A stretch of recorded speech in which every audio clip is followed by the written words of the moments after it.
Bonsoir à tous et bienvenue dans l'Africa Tonight. Voici les titres. L'Union africaine dit encourager le retour à l'ordre constitutionnel au Mali où un référendum sur la Constitution doit se tenir le 18 juin prochain. Des défis immenses pour le nouveau président nigérian Bola Tinubu qui hérite d'une situation sécuritaire très dégradée. La lutte contre le terrorisme figure parmi les fronts majeurs sur lesquels le nouveau chef de l'État est attendu. Au Cameroun, l'Ordre de Malte renforce sa coopération avec la Fondation Chantal Biya, organisation qui milite notamment pour l'accès aux soins médicaux et pour l'inclusion sociale des personnes vulnérables.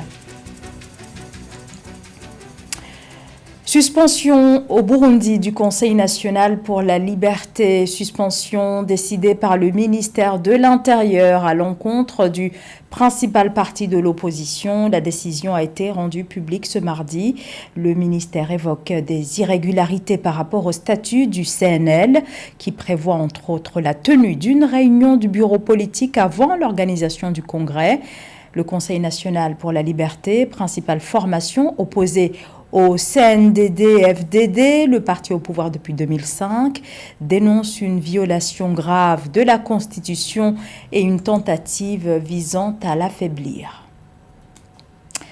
Alors que le Mali se dirige vers la tenue le 18 juin prochain du référendum sur une nouvelle constitution, initialement prévue le 19 mars dernier, mais repoussée, l'Union africaine dit encourager le retour à l'ordre constitutionnel dans ce pays est actuellement dirigé par des militaires qui vont dans quelques jours organiser donc ce vote.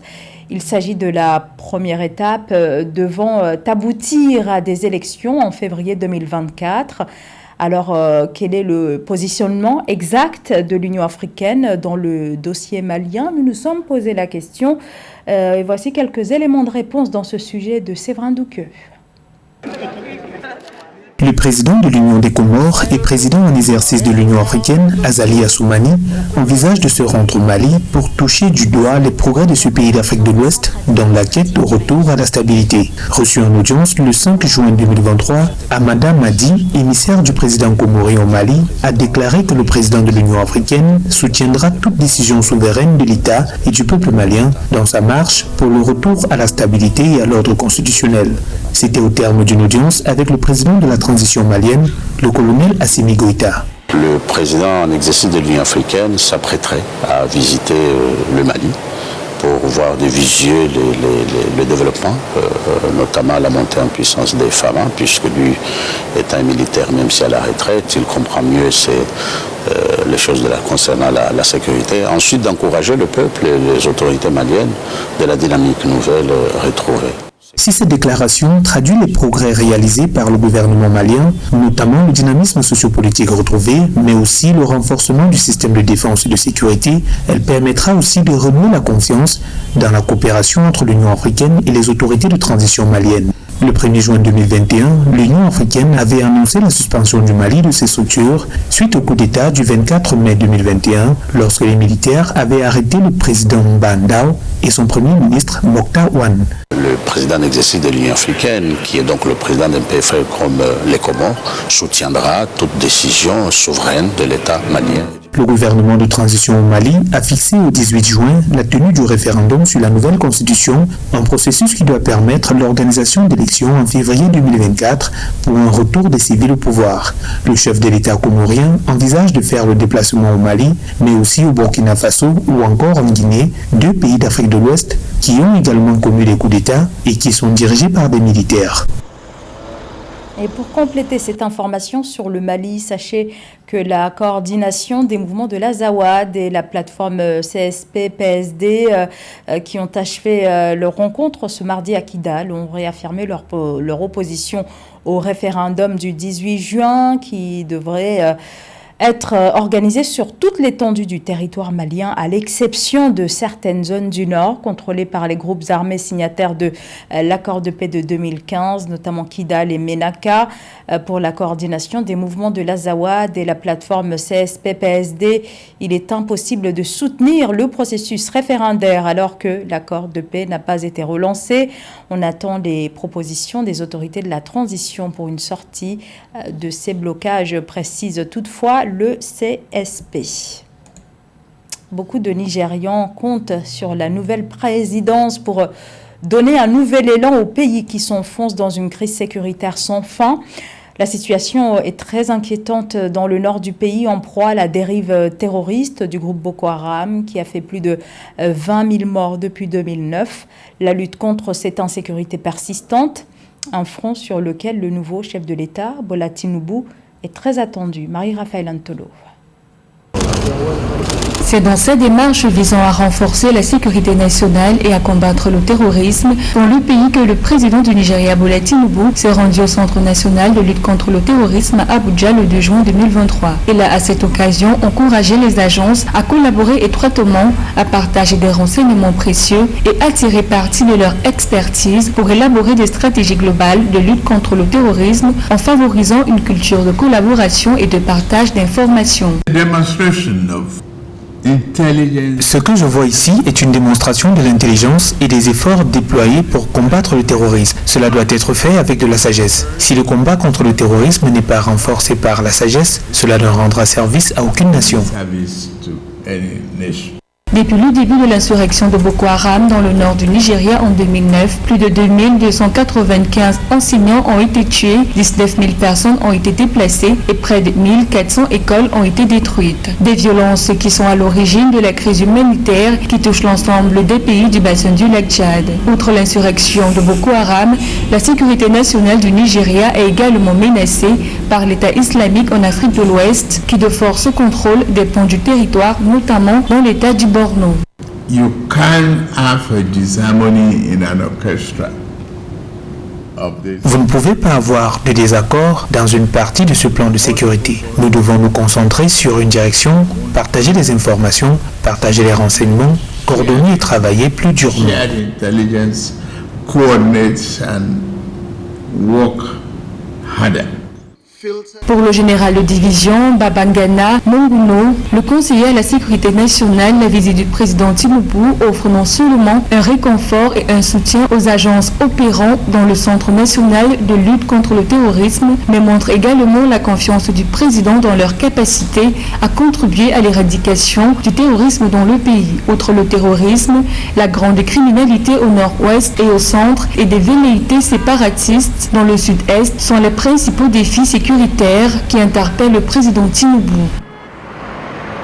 Au Cameroun, l'Ordre de Malte, organisation humanitaire, renforce sa coopération avec la Fondation Chantal Biya, fondation de la première dame camerounaise, dont les actions principales sont tournées vers l'accès aux soins de santé, au soutien aux personnes handicapées et plus généralement vers l'insertion sociale des plus vulnérables. Nathalie Moore.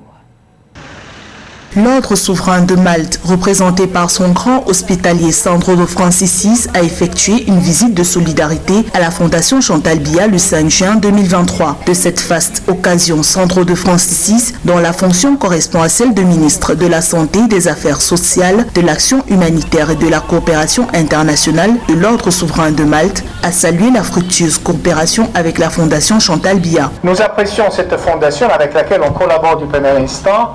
Et ça nous fait sentir qu'effectivement on est en quelque manière présente un peu dans tout le pays. Nous souhaiterons et nous souhaitons augmenter en quelque manière notre partenariat. Ambassadrice de bonne volonté de l'Organisation des Nations Unies pour l'éducation, la science et la culture, UNESCO, la Fondation Chantal Biya est active en Afrique et plus particulièrement au Cameroun dans le domaine de la santé et du handicap pour les enfants, l'inclusion sociale et l'impact mère et enfant dans le développement des communautés. Avec plus de 90 actions et activités par an et plus de 15 000 enfants bénéficiant de son appui, la Fondation est devenue une référence de l'action sociale et humanitaire sur le continent. Et voir ce que Chantal fait pour pour sa population et pour le Cameroun, pour moi, c'est une Afrique qui gagne. Dans cet hôpital, j'ai vu des malades de Centrafrique, du Tchad, du Congo qui viennent se faire soigner ici. Donc pour moi, une rencontre médicale, mais qui met le Cameroun en valeur. Je suis fier.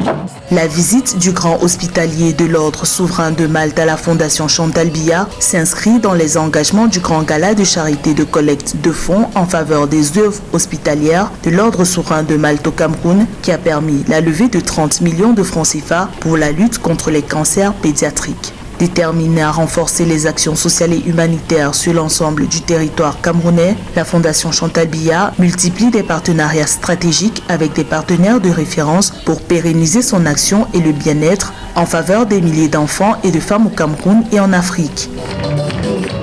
La loi de finances 2023 a été largement revue au Cameroun. Une augmentation du budget général a été entérinée. Le budget des comptes spéciaux est également touché par cette révision soutenue par le gouvernement. Mildred Diamou revient sur cette augmentation et les principaux foyers d'affectation. Plan d'appui à l'économie camerounaise. Le président Paul Biya a signé un arrêté portant révision de la loi de finances 2023.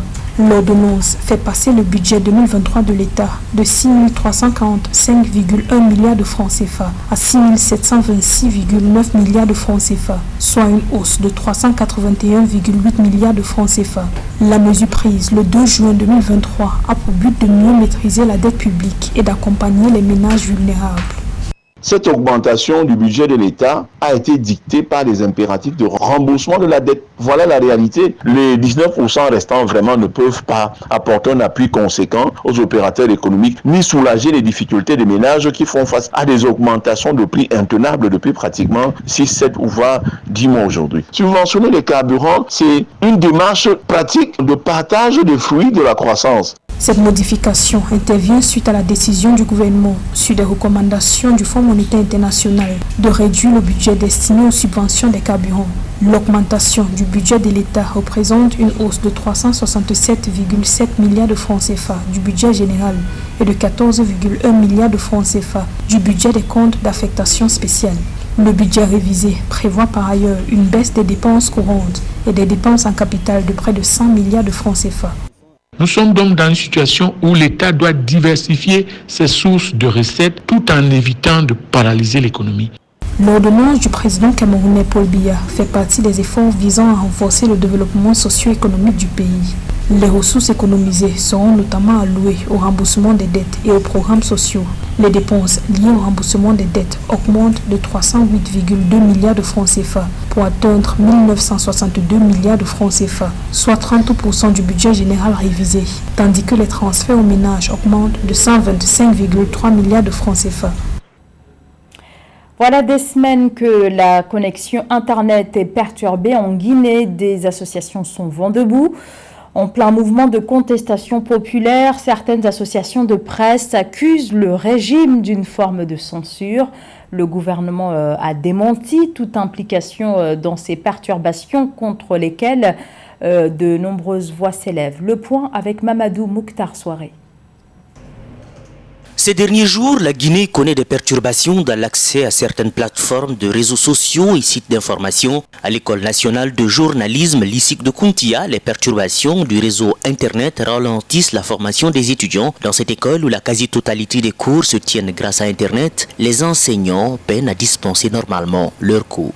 Et puisque nous, ici, Lycée de Kountia est un institut de formation en journalisme et en communication, et nous avons un cours qu'on appelle multimédia, sans lequel un cours de multimédia où il faut utiliser forcément de l'internet. Et très malheureusement, cette perturbation on a constaté des effets très négatifs par rapport à ça. Et surtout, je vais vous dire, ça coïncidait un moment où on montrait aux étudiants comment publier une vidéo sur YouTube et partager dans un site web. Donc, très malheureusement, ça a impacté dans ce sens. Mais quand même, on a essayé de trouver une solution On a essayé d'installer des VPN pour pouvoir contourner la restriction. Pour rester connecté dans ce pays de 13 millions d'habitants, le recours au VPN est l'astuce la mieux partagée. Seulement, malgré cette solution numérique, impossible de disposer d'une connexion de bonne qualité. Il faut s'armer de patience, ne serait-ce que pour charger une page ou naviguer sur un site, une situation qui ralentit certaines activités économiques dans le pays. Politiquement, d'autres se sont dit que c'est dû aux côtés de nos responsables. D'autres ont dit franchement, ce n'était pas le cas. Chacun a jugé à sa manière. En ce qui me concerne, moi personnellement, je dirais tout simplement que c'était dû à une perturbation. Donc, parce que tous les problèmes qui secouent notre pays, politiquement, d'autres s'accrochent aux dirigeants. Tout le monde était impacté. Maintenant, si ça trouve que si ça trouve que c'était pour sanctionner les médias, je pense que peut-être les autorités auraient pu trouver une solution. Quelques jours bien avant la dernière perturbation du réseau Internet fin mai, l'État avait décidé de fermer quelques médias pour la diffusion de messages d'incitation à la haine, des messages jugés dangereux pour la paix sociale. Aujourd'hui, pour nombre de Guinéens, le gouvernement doit multiplier ses initiatives pour améliorer la qualité d'Internet dans ce pays d'Afrique de l'Ouest. Ce journal a été préparé par l'ensemble de la rédaction. Merci à vous de nous avoir suivis. L'information continue sur Africa 24.